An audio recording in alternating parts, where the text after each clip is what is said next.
Bonjour les runners, bonjour les sportifs, bonjour au petit monde de la course à pied, c'est Seb et je vous retrouve aujourd'hui avec Bruno pour une nouvelle capsule L'œil du coach. C'est l'épisode 199 du podcast À côté de mes pompes et nous allons nous projeter vers l'année à venir. 2023 touche bientôt à sa fin, 2024 arrive à grands pas et vos objectifs, vos défis futurs, eh bien il faut les programmer. Dans cet épisode, nous allons donc vous donner des conseils pour organiser et structurer ces prochains mois qui arrivent. Alors la capsule L'œil du coach, comme tous les épisodes du podcast À côté de mes pompes, vous les retrouvez sur toutes les plateformes, que ce soit Apple Podcast, Spotify, Deezer, Google Podcast. Si vous ne l'avez pas déjà fait, abonnez-vous sur la plateforme de votre choix, likez, commentez, laissez un petit message et partagez sur les réseaux sociaux, Instagram et Facebook. C'est un petit geste qui est important et qui permet une découvrabilité encore plus grande de ce podcast. Alors, il est temps pour moi de vous laisser en compagnie de Bruno Heuby. C'est la capsule L'œil du coach, comment planifier et programmer sa saison. C'est le nouvel épisode du podcast À côté de mes pompes. Bonne écoute à vous. Bonjour Bruno, nous revoici pour une capsule L'œil du coach. On se retrouve donc aujourd'hui pour cette petite capsule consacrée à l'entraînement avec une question qui m'est venue à l'esprit en regardant justement toutes les capsules que nous avions enregistrées jusqu'à présent. On n'a pas parlé de planification. Alors là, sur l'année, on est dans le dernier trimestre de l'année 2023. Nos auditeurs et moi-même allons nous projeter sur 2024. Comment on peut procéder pour que notre saison se passe déjà sans encombre, que l'on puisse trouver des satisfactions et surtout une progression dans notre pratique? Bonjour Sébastien. Oui, c'est vrai que c'est un sujet important parce que je pense que c'est par là que tout commence. C'est-à-dire que on doit se mettre devant une feuille blanche et se dire, voilà, quels sont mes objectifs prioritaires pour l'année prochaine? Qu'est-ce que j'ai envie de faire? Quelles sont les épreuves qui m'attirent?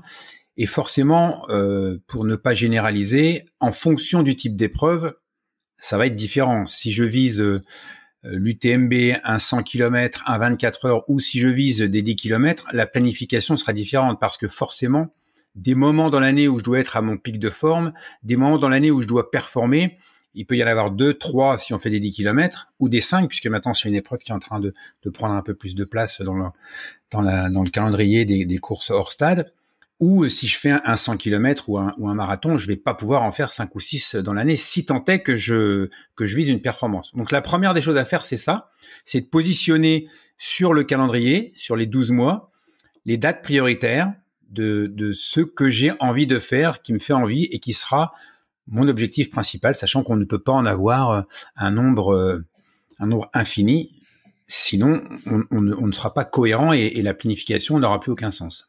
C'était justement là un des écueils. Je dis, moi, si je commence à remplir toutes les courses qui me font envie, je vais te remplir la feuille. Et alors là, il va falloir cibler avec des compétitions qui sont peut-être majeures, d'autres mineures et d'autres qui vont peut-être passer à la trappe pour la saison à venir. C'est ça, voilà. C'est une question de cohérence, d'organisation.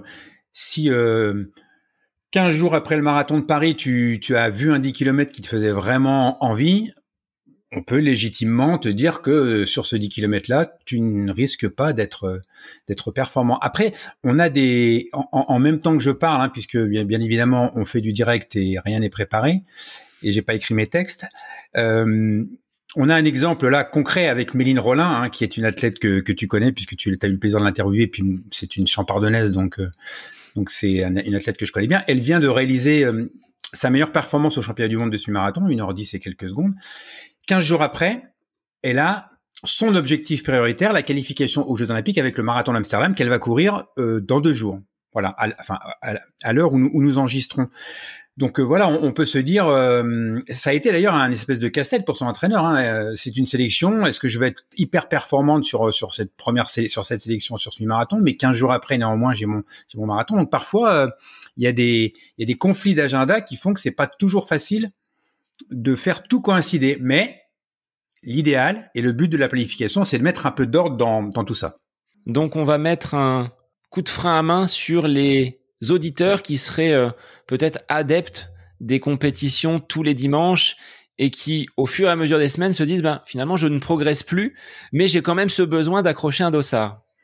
Oui, c'est ça. Alors après, ça peut se concevoir. Si c'est quelque chose qui est assumé, mais il faut bien expliquer à ceux qui nous écoutent, à celles et ceux qui nous écoutent, que si on fait une compétition toutes les semaines, on ne peut pas être performant. D'ailleurs, on ne peut pas mettre de contenu d'entraînement.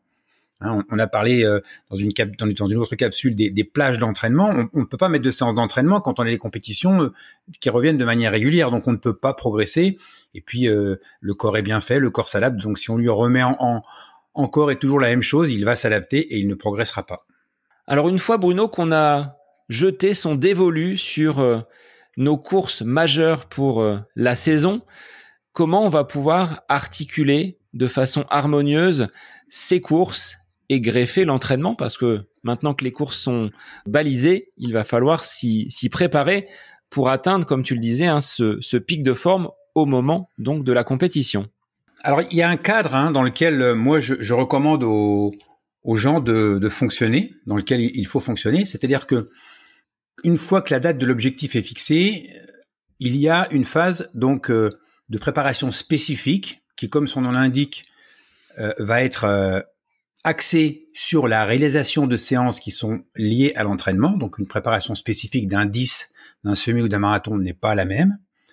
Ça, c'est la phase qui va précéder l'objectif, sachant qu'il y a une phase de relâchement qui est juste avant l'objectif. Donc en fait, on va mettre des périodes. Donc si on fait un rétro-planning, on va mettre une période de relâchement juste avant l'objectif, qui sera plus ou moins longue en fonction de la nature de l'objectif. Moi, je conseille 3 semaines pour un 100 km et au-delà, et même pour un marathon, contrairement à ce qu'on voit dans beaucoup de planning. Et ça, c'est l'expérience et le terrain et les retours des athlètes de tout niveau qui m'ont appris cela. Mais c'est vrai qu'un athlète de haut niveau va plutôt prendre 15 jours. Voilà, on voit Méline, par exemple, elle va prendre 15 jours. Mais on a affaire à des athlètes de haut niveau. 15 jours pour un semi-marathon, une semaine pour un 10 km. Voilà, donc la phase de relâchement plus ou moins longue en fonction de la nature de l'objectif. Et en amont, donc avant cette phase de relâchement, il y a la phase de préparation spécifique qui est ciblée, qui est centrée sur ce dont j'ai besoin pour être performant dans cette discipline-là, dans ce trail, dans ce 10 km, dans ce semi-marathon, dans cette épreuve, peu importe laquelle. Je vais avoir une phase spécifique avec des séances spécifiques. Là encore, pour donner des éléments concrets à nos auditeurs, 8 semaines pour un 10 km, 9 semaines pour un semi-marathon, 10 semaines de préparation spécifique. Donc là, je sais, ça vient aussi un petit peu à l'encontre de ce qu'on voit souvent. Moi, les gens viennent me voir en me disant, je veux faire un marathon, je vais me préparer sur 12 semaines. Pourquoi 12 semaines? Ils savent pas trop, mais c'est des chiffres qui circulent. Moi, je considère que 10 semaines de préparation spécifique sont largement suffisants, à condition, et je viens à la phase qui précède encore, à condition d'avoir fait une préparation générale. Et ça, c'est souvent ce que la plupart des coureurs oublient de faire. La préparation générale, donc qui est encore en amont de la préparation spécifique, c'est la phase qui va... alors j'aime mieux utiliser cette image, c'est comme si, et puis ça va nous permettre de la définir de manière très courte, c'est comme si on faisait les fondations de la maison. On fait les fondations de la maison, donc plus c'est solide, j'ai construit une maison, je sais de quoi je parle. Plus c'est solide, plus c'est profond, plus on a creusé profond, plus la dalle est bien faite, et plus derrière on va pouvoir monter une maison, c'est comme les 3 petits cochons, qui va tenir le coup. Donc votre préparation spécifique, elle dépend beaucoup de la préparation générale, celle qui est en amont. Et là, il n'y a pas vraiment de nombre de semaines défini. C'est sûr que si elle dure 4 semaines, on va pas préparer grand-chose. Donc faut que ça dure au moins 8 semaines. 12, 16. Alors, je parle de macro-cycle de 4 semaines parce que pour moi, il y a toujours 3 semaines de montée en charge progressive de l'entraînement. 1, 2, 3. Une semaine où on va faire qu'on appelle une semaine de relâchement ou de repos relatif, où donc on va assimiler en quelque sorte, on va digérer ce qu'on a fait et puis on va repartir pour 3 semaines. Et puis on va refaire une semaine allégée, etc., etc. Et c'est la même chose en période de préparation spécifique. On a toujours nos fameuses 3 semaines, une semaine de relâchement, 3 semaines, si on reprend l'exemple du marathon, 3 semaines de montée en charge, une semaine de relâchement, 3 semaines de montée en charge, et ensuite derrière la phase de relâchement de 3 semaines avant l'objectif. Donc 3 périodes, mais pour bien démarrer cette préparation générale, il faut quand même avoir récupéré, être frais, être disponible. Donc tout dépend évidemment de la compétition précédente, de l'objectif, on va dire prioritaire qu'on s'est mis avant, mais il y a toujours une phase de régénération après un gros objectif. Donc, pour faire un résumé, une phase de relâchement, une phase de préparation générale, une phase de préparation spécifique et une phase juste avant, une phase de relâchement, pardon. Je reprends depuis le début. Une phase de régénération après l'objectif, une phase de préparation spécifique, une phase de préparation générale, et une phase de régénération avant, de relâchement, je vais y arriver, avant l'objectif. Voilà, donc 4 phases distinctes qui ne font pas la même durée et dont la durée va dépendre en fait après de la nature des objectifs. Donc c'est pour ça qu'on ne peut pas trop généraliser non plus. Donc à l'image d'un calendrier, on va poser ces blocs donc, qui vont se succéder. La coupure, on l'intègre également parce que là, on n'est pas sur du relâchement. On peut être sur une coupure qui va être totale. On l'avait dit lors de la capsule à ce sujet-là. Des personnes vont vouloir mettre la course à pied pendant une semaine, 15 jours totalement de côté. Là, on ancre et on pose vraiment sur le calendrier ces différentes semaines et on sait où l'on va. C'est-à-dire qu'après, on va remplir avec les séances, avec ces différentes semaines, donc nos entraînements, mais au moins, on a un chemin de fer qui est suffisamment malléable peut-être pour voir d'autres imprévus se positionner dessus, mais au moins on sait où l'on va. C'est pas anarchique avec une course qui en amènerait une autre sans avoir de lien et avec une cohérence, je dirais. Exactement. Je pense que tu as vraiment mis le doigt sur le mot juste. Il faut de la cohérence. Voilà. C'est-à-dire que si on prépare, disons un objectif qui va peut-être parler à beaucoup de monde, le marathon de Paris au mois d'avril, forcément, on sait que derrière, on sera pas performant fin avril et début mai, et qu'il va falloir se reprojeter sur autre chose. Mais on peut, en amont du marathon, préparer un semi, préparer un 10 km, faire les crosses. Et tout ça, ça va s'intégrer harmonieusement et logiquement, en cohérence, comme tu le dis, dans la préparation avec les 4 phases, la phase de régénération. Alors cette phase de régénération, elle peut être plus ou moins longue.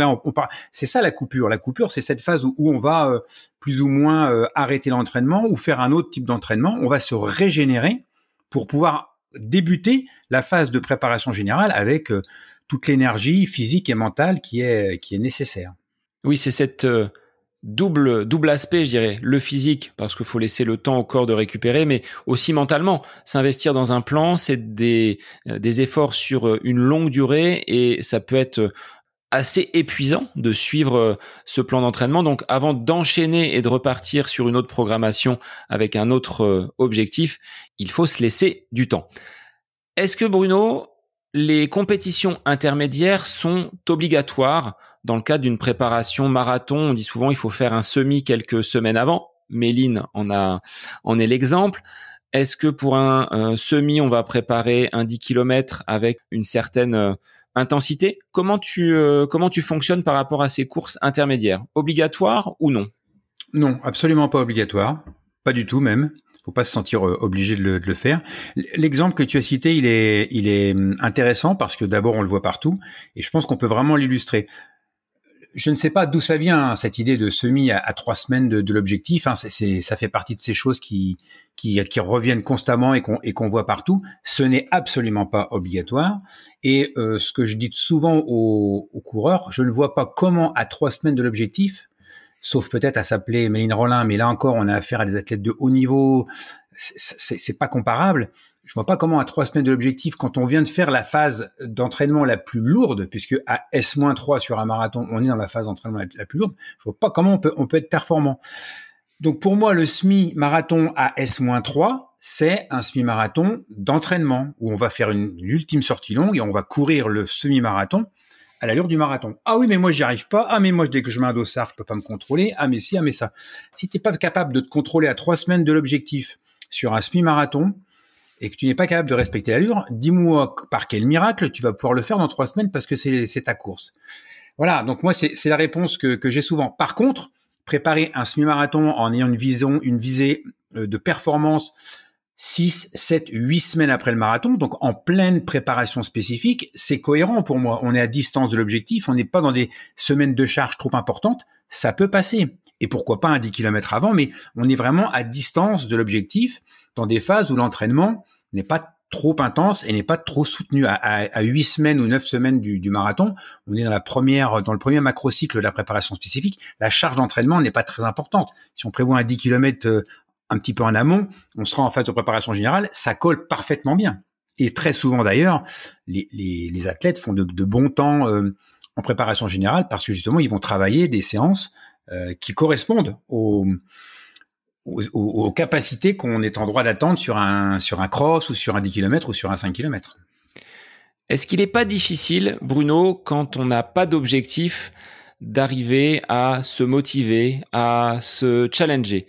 Toi, dans une phase de préparation générale où l'objectif est encore loin, certains athlètes peinent à trouver les ressources, les ressorts pour aller se faire mal, entre guillemets, dans les séances d'entraînement. C'est vrai, tu as tout à fait raison. Et là, je suis convaincu d'ailleurs, que le rôle de l'entraîneur est déterminant. Et j'ai une petite anecdote, ce que tu me dis, ça m'évoque quelque chose. Charlotte, qui est ma compagne, me raconte que en ce moment, quand elle croise des gens à l'entraînement, tout le monde lui dit « Qu'est-ce que tu prépares ?» Et elle répond « Rien ». En fait, elle prépare les crosses. Donc les crosses, c'est dans 2 ou 3 mois, mais là, c'est préparation générale, donc VMA courte, VMA longue, séance de côte. Mais ce travail en amont de côte, de VMA courte, longue, moyenne, cette préparation générale qui sert aussi de préparation cross, donc c'est une préparation générale pour d'autres objectifs, elle a du sens. Donc elle sait très bien, parce que je lui ai expliqué, que ce sont des séances qui vont payer dans 3 semaines, 4 semaines, 1 mois, 1 mois et demi. Et c'est vrai que le réflexe des gens, c'est « Qu'est-ce que tu prépares ?» Et en rigolant, elle répond « Rien ». Ce qui est pas vrai, mais voilà, rien en tout cas à court terme. Alors Bruno, on va inciter à l'issue de cette anecdote les auditeurs qui ne préparent rien à quand même préparer leur saison pour l'année prochaine et à se pencher donc sur leurs objectifs. On vous attend sur les réseaux. Donnez-nous vos axes, vos compétitions, vos envies, on va dire, de course pour l'année 2024 et les années à venir, parce qu'on a vu avec Pierre qui, lui, veut se lancer sur le 100 km, on sera sur une projection déjà à 2025. Donc, à vos stylos pour remplir de belles courses et de belles épreuves votre année 2024 et celles qui vont suivre. Et à vos claviers pour nous donner vos questions ou vos ressentis. C'est vrai que maintenant, il y a de plus en plus de discussions sur les réseaux, que ce soit sur Instagram ou sur Facebook, et c'est sympa parce qu'on peut échanger et du coup, ça alimente le débat, donc c'est très intéressant. Et on essaye toujours, que ce soit Seb ou moi, on n'essaye pas, on répond. Et on vous retrouve très vite pour une nouvelle capsule L'œil du coach avec Bruno. C'est sur le podcast À côté de mes pompes et on vous souhaite une très belle semaine. Cette capsule L'œil du coach avec Bruno Heuby est désormais terminée. Merci à vous pour votre écoute, mais aussi pour vos retours sur ce format d'épisode un petit peu plus court. N'hésitez pas à nous transmettre vos questions, vos interrogations via les différents réseaux, Facebook et Instagram. N'hésitez pas à nous soumettre vos idées d'épisodes pour de prochaines capsules. Belle semaine à vous!